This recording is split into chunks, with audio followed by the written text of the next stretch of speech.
everybody, welcome back to the results reveal video for a video I did earlier in the week, which was asking a question. Is it the gear's fault or is it user error? Now, a lot of folks might wonder what I'm talking about with that. I did a video kind of giving a quick discussion on answering that question, and then I gave a blind test of 5 different audio files, but I didn't tell anybody what those audio files were, what they were hearing. Now, a couple thoughts about the comments I received. A lot of folks made the obvious comment, or what at least I thought the obvious comment was, that, well, you can't really comment on these unless we hear them in the context of a mix or the situation that they're in. Now, I thought that that kind of went without saying, and that's not what this was really about. Absolutely 100%, whenever we're dealing with a tone, we need to have it in some sort of context. I've done videos about this, speaking of that very topic at length. This was more about just seeing what people's preferences were, given the tone that they were listening to at that moment, unaware of what they were actually listening to, which I think is an important part. So yes, absolutely.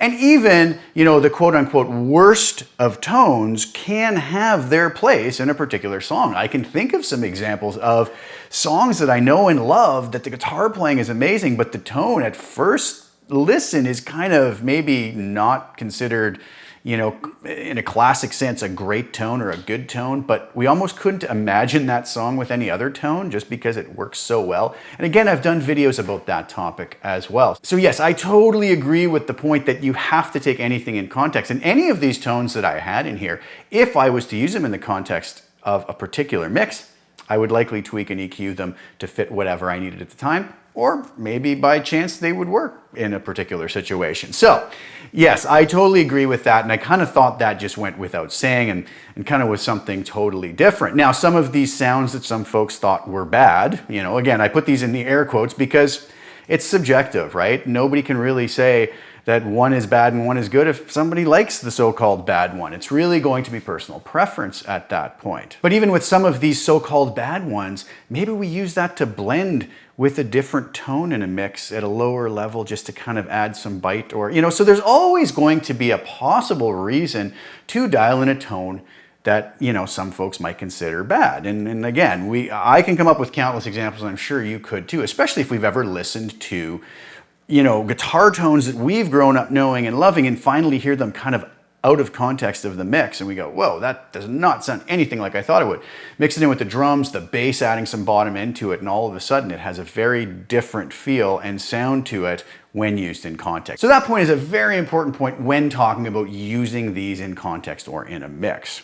Okay, so what was my point behind this? Well, the whole point of the previous video was, is it the gear's fault or is it user error? And the reason I brought that up is because I get so many questions and comments a lot of times about, the Helix is terrible or modeling is terrible. You just can't get a good sound out of it. And a lot of times I sit there and I kind of scratch my head and I go, really? Like, I don't see that. I find it very easy to get a good sound out of most modern day modelers. My modeler of choice is the Helix. I love its flexibility, ease of use, workflow. I love the tones. Most of you know I can't say anything really bad about the Helix. I love it. And the reason I love it is simply because I bought a Helix, whatever it was, 3.5, 4 years ago. Fell in love with it, and I use it now for everything I ever do, whether it be Helix Native, HX Stomp, Pod Go, Helix Floor, for sessions, for my own albums, and so on and so forth. So the idea that folks say they can't get a good sound out of it, I oftentimes have to conclude that maybe they aren't using the gear properly. Maybe they don't have the knowledge of how to get that sound working in a particular context.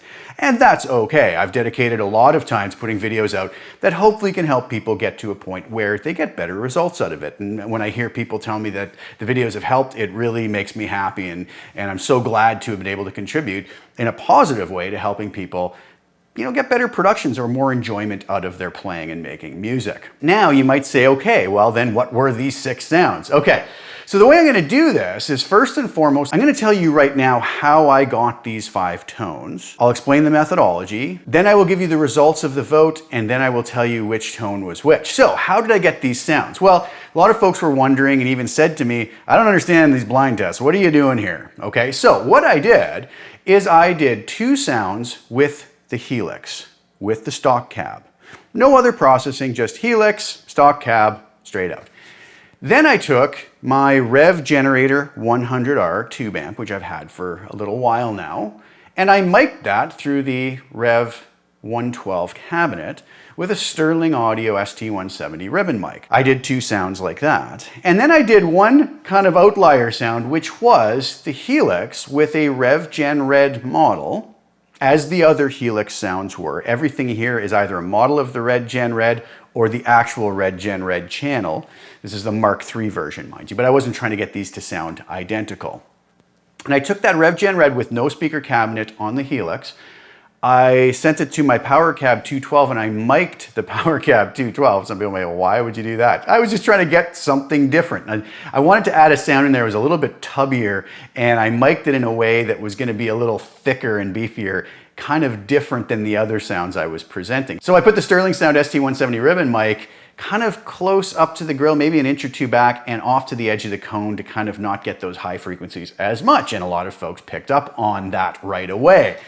What I did with the 2 Rev and the 2 Helix sounds was I tried to get one that was just usable. I didn't really spend much time trying to make it perfect, because again, this wasn't in any context, so I don't really see the point in dialing it in a way that this is the perfect sound. Well, perfect sound for what? It's out of context. But I did try to make one of each pair, the Helix and the real Rev, to sound as awful as I could, in my opinion, right? And in this context, just sort of tinny, thin, bright. And I did that in the case of the Rev by mostly moving the microphone right on the center of the cone of the speaker, right up against the grill. I didn't have an SM57 at hand, I know, right? Why would I not have one? I really don't have a need for one anymore, so I don't have one here. But I put the ribbon mic, which actually probably helped to make it sound a little bit better, right up against the grill, right on the center of the cone. I dialed the EQ in so it didn't sound that great for this particular situation. I probably, if I'd put an SM57 on, it would have sounded even worse. And I did the same thing with the Helix. I used the SM57 1-inch on the stock cab, and I dialed it in a way that just wasn't going to sound great. Now, there were some interesting results, though, as far as the comments go. Another comment I wanted to make, though, a lot of folks, not a lot of folks, a few folks said that they listened to the tones on their iPhone 11 or their, tablet or whatever. And I kind of go, oh, I cringe every time I hear that, because there's really no way of making an accurate choice when comparing tones when listening off of whatever it is, a 1/2-inch speaker or whatever is in those things, with, no ability to recreate the low end or the low mids. It's all just going to be that grainy high end. So I don't know how accurate those choices could be about what you like. I always recommend, if you can listen on a decent set of headphones, I mean, earbuds are okay, but again, probably not the best. I guess it depends on which ones you have, but a good set of studio monitors or a good set of studio headphones are going to be the best to really hear the differences between these tones. So the point of it was, I was trying to show that, if I had the Helix as a tool and I don't know what I'm doing, I can make it sound very bad. If I have real guitar amps, real microphones, real cabinets, and I don't know what I'm doing, it's really easy to make that sound bad also. Now, some might say, well, nobody's going to set those settings in that way. Nobody's that incompetent that they're going to go do that. Well, you might be surprised. I've had people send me stuff where I listen and I go, oh my goodness, really? I mean, I don't want to be mean about it, but this is just very hard to listen to tonally, right? Maybe the playing is great, but the tone is just like not right for that particular context. So a lot of folks, sadly, maybe do make settings like that and don't really know how not to do that, how to get a good tone. And then a lot of those folks then end up blaming the gear. Well, it can't possibly be me, it must be the gear, right? And then they go talk on the internet, spread these stories around that gear X is no good because, and then they give their anecdotal evidence as to why. Was it the gear? Was it user error? So in this case, and I think you'll see by the results, this kind of shows we can get great results, mediocre results, or really bad results out of just about any setup, regardless of price. The Rev Gen Red is not an inexpensive amp head. Combine it with a cabinet, that's a pretty pricey package. You would expect it's going to sound good, and some people do expect that, well, it has to sound good no matter what. Not necessarily.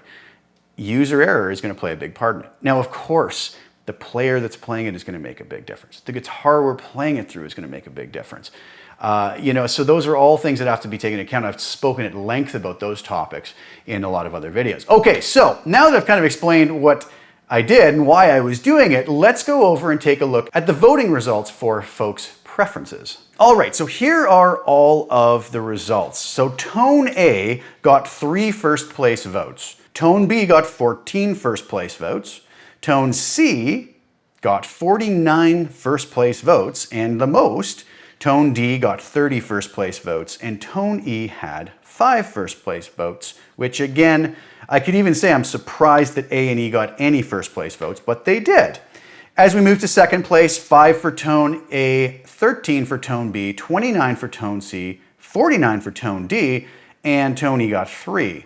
Third place, 8 for Tone A, 28 for Tone B, 17 for Tone C, 20 for Tone D, and 19 for Tone E. When we move to fourth place, 44 for Tone A, 24 for Tone B, Tone C got 2, Tone D got 0, and Tone E was 24. And finally, fifth and last place votes, 35 votes for Tone A, 15 for Tone B, 0 for Tone C, and 0 for Tone D, and 45 for Tone E. So if we kind of take a quick look at this, I mean, there's tons of voting going on, but it certainly seems that Tone C was the first place winner, Tone D, second place winner. As I kind of expected, I didn't know which way it would go, Tone C or Tone D. One of those was gonna get first and second, I thought. I figured that Tone B would get third place, and it kind of seems like it did. Fourth place, I figured would go to Tone A, and it did. And fifth place, I figured it would be Tone E. So which one was which? Well, Tone A was what I called rev bad. That was the real rev generator amp, dialed in and mic'd in a way that was not going to be very pleasant in this context. Tone B was the mic'd power cab, purposely made to sound a little beefier and woollier and tubbier. A lot of folks liked it. A lot of folks hated it. If you look, the first place and the last place votes on that were actually even. And that's what's so interesting about these. There's really no accounting for taste. Everybody likes something different. I mean, 5 people liked Tone E. 3 people liked Tone A as their first place. I can't stand listening to those tones. Using them in a very particular context, maybe for an artistic or creative manner, maybe. But in this context, no, I couldn't stand those, and I couldn't stand really even listening to them or playing through them for any length of time, but yet some folks liked those. I did find that the ones who preferred, in most cases, the thinner, more abrasive tones really didn't like Tone B because it was beefier and fatter. Tone C was the Helix through its own stock cab, and it seems it was the clear winner as far as being most preferred. Tone D was the rev generator mic'd through the cabinet, and Tone E was the Helix made to sound as bad as possible. So some pretty interesting results, and not at all surprising to me. Those were exactly the results that I kind of expected, with some outliers. Now, sometimes I wonder if a couple factors. Some of the folks, I know at least one of the folks, if I'm remembering correctly, who chose Tone E as his favorite, was also listening, he said, on an iPhone 11. So, I don't know. If he listened on a decent set of speakers, I think maybe the results would have been different, but again, who knows? So, there's some outliers in here, but it does seem like there was a solid sample size here, and that the Helix sound was the most preferred. Now, that doesn't mean that you can't get a better sound out of the real rev or a worse sound of the Helix. It really was however I set it up that day, and I really didn't spend a lot of time. I just got it to a point where there was a sound that was decent in this context. So nothing more, nothing less. But let's go over to Cubase now, and here are the sounds. So I have them labeled in order. Rev bad, I called it. Power cab mic'd, Helix, rev, and Helix bad. I'm going to just take you through these again and let you hear all of them one more time, starting in order of what I listed them as: tone A, B, C, D, and E. And just watch when I solo each track. That'll be the track that I'm on as I loop this.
Okay, so there they all are again, and I tried to combine them in different ways so you can hear comparisons of them.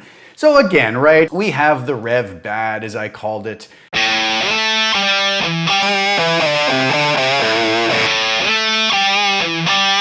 Very thin tone. Might be a cool intro to a song maybe, if you wanted to have something creative before the fullness of the band and a bigger, fatter guitar sound kicked in.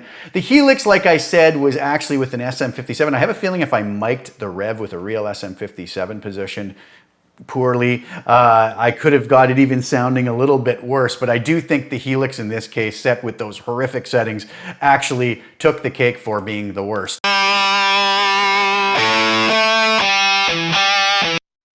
Now with tones like this, I find it really hard to even salvage these types of things with any EQ, as it, there's not a lot to work with there. But if I was to try, maybe I would roll off a bunch of high ends.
As we can see, even dialing it, it's really hard to get that sounding very good. Now, as an alternative to that, if I was to go over to something like the Power Cab one, where a lot of folks found it too beefy, I find that's a lot of times easier to work with. At least we have some of that fullness and not so much of the graininess, and I can add some of that in with EQ.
So you can see when I bypass that EQ, I get back to that tubbiness.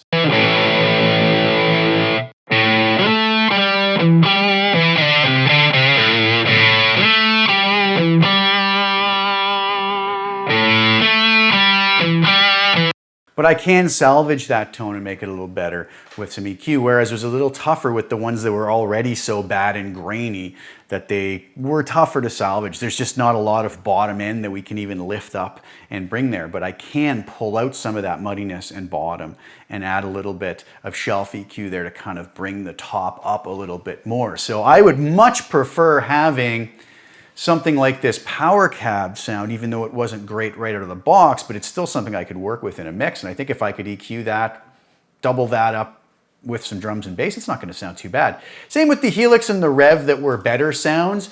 Again, I didn't spend any time trying to dial them in because there was no context, but if I was given those to use in a mix, I could do something very easily with those EQ-wise, not so much with the ones that I purposely made sound bad. You know, like I said, unless you were using it for maybe a specific artistic or creative reason or to possibly blend in with others. So if I was to take all of these and say, what could I do? What if I took the better Helix and the better Rev, panned them left and right, maybe place that somewhere else in the spectrum, and pan the two bad ones out left and right a little bit, and maybe bring their volume down a bit. Let's see what happens when we blend these.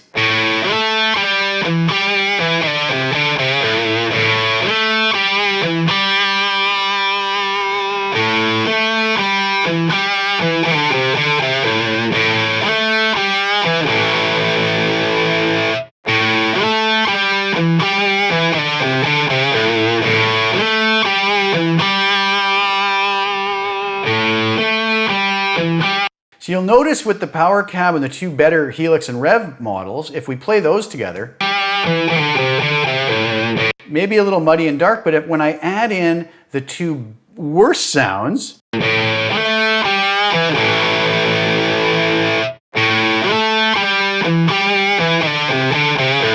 it actually adds something to it at a lower volume. And again, we'd need to hear this in context or whatever you were trying to create. So, are those necessarily bad sounds? Well, yes, no, maybe, I don't know. It depends on the context. Outside of the mix, outside of any particular context, yeah, I would say they're pretty awful. And most people agreed. But the point being, one of them was from a modeler, all in the box. One of them was from a real expensive tube amp, going through a really good cabinet, mic'd with a decent microphone. It could still sound really bad, or it could still sound really good. One was just a weird kind of like, why am I miking a power cab? Well, because I can, but I could have even made that sound better with different mic placement, different tweaks. So is it user error? Is it the gear? Most of the time when somebody's not getting the results out of what they have, I usually tend to lean more towards the fact it's user error. And that's not an insult. That's just reality a lot of times, right? If you're not getting the results out of it, there's probably a way you could. The problem being a lot of times, even in helping somebody like that, is that you don't necessarily know what their taste is, as was proven by the results of this voting, right? Some people liked tone E. And if they really truly did like tone E is the best, and somebody comes to me asking me, can you fix my preset, or can you make me a preset that sounds good? And then I send them something and they go, no, that's terrible. But you know, maybe 100 other people would listen to it and go, no, that's great. That one person maybe is looking for something more like tone E. I don't know, right? So without hearing an example of what they're looking for, it's really tough to get to the bottom of why they're having the problems they are. And a lot of it could just be because they're not hearing some sound that they have in their head that is not necessarily going to be the taste of most people out there. And again, there's no accounting for taste, right? And they're not wrong. If that's what they want to hear and that's what they enjoy, then by all means, they should use that sound. But if you're not getting the sound you want out of it, I would tend to lean towards the fact that oftentimes it's more user error.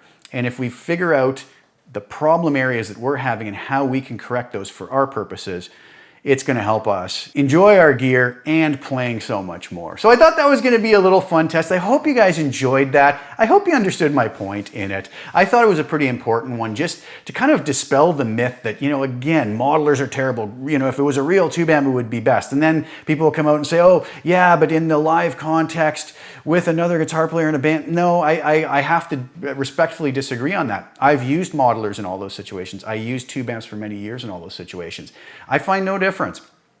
I can get everything I need out of my Helix live on stage, whether I'm playing with another guitar player, whether I'm playing solo, whether I'm playing to backing tracks, whether I'm playing with a full band. I've never had a situation where I've gone, I can't get this to sound good. I need a real tube amp. It just, to me, it doesn't exist. And these comparisons, I think, go a long way to demonstrating that. So anyways, I hope you guys enjoyed that. Please like the video, share it with anybody who you think would get use out of watching it or enjoy it.